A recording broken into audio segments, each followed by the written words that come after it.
Hey sports fans, Coach Nick here, and let's just break right into the last minute of this crazy game.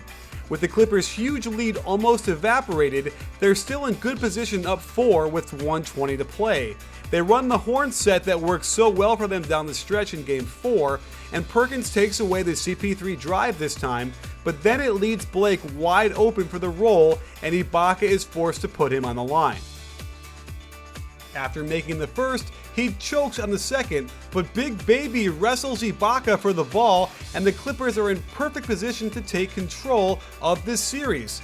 Chris Paul wisely pulls the ball out, runs the clock down till there's about 8 seconds left, then attacks out of the pick and roll. Why Perkins was still in there, I have no idea, and Chris Paul gets a simple pull-up from 15 feet for the 7-point lead. Down 7 with 49 seconds left, going for a 3 is a good idea, but Scott Brooks calls for a flare screen for KD coming from out of bounds.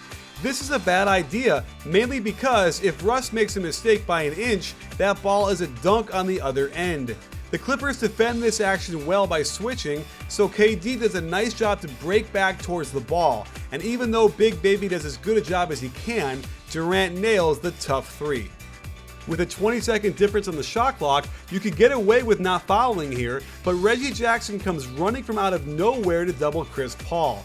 Perhaps he was trying to goad them into a quick shot, but I can't follow why he'd get so out of position, especially because it forced Perkins to pick up Jamal Crawford.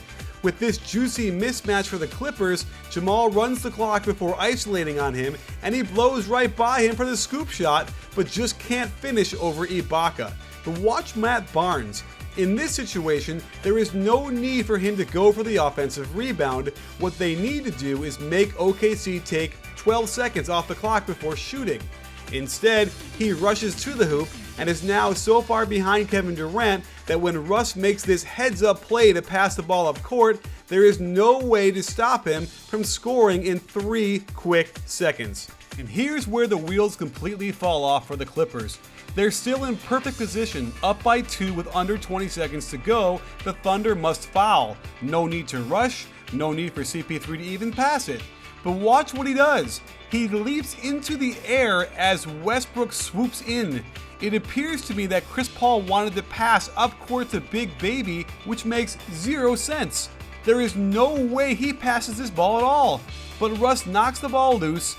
Reggie Jackson is there to scoop it up, and Matt Barnes knocks it out of his hands, and the ball goes out of bounds. Referee Tony Brothers calls the ball out on the Clippers, but of course, they'll review it to get the call right. There are a couple of things in play here.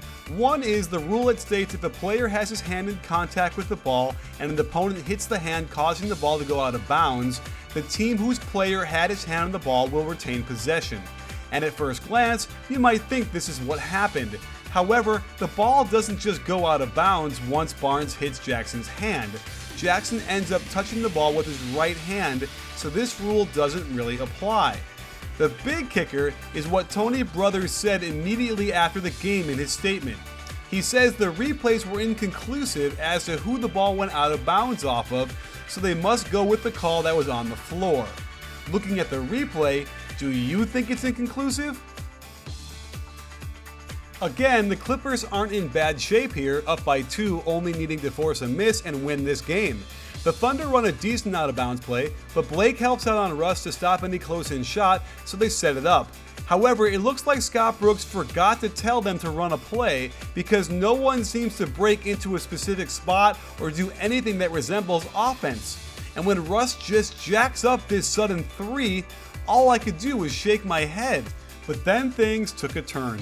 The slot official closest to the play raises his hand to signal a 3-point shot, but then a whistle can be heard. The other 2 officials didn't appear to make the call, so the ref with the best angle saw a foul on the shooter.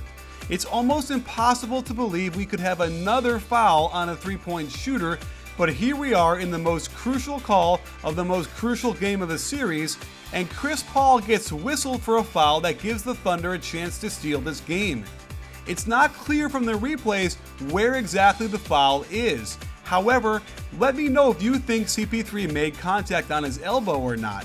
Certainly with the way the shot missed, it would appear so, but man, that's just a tough thing to decipher. But again, the Clippers still have plenty of time to get this game back, and you can't argue with the Chris Paul, Blake Griffin pick and roll. However, CP3 passes up the pull-up from the elbow, gets in too deep, and starts to lose the handle when Reggie Jackson does reach in. This is the typical no call at the end of the game, and the clock runs out without the Clippers even getting a shot off. And this whole sequence is completely and utterly shocking.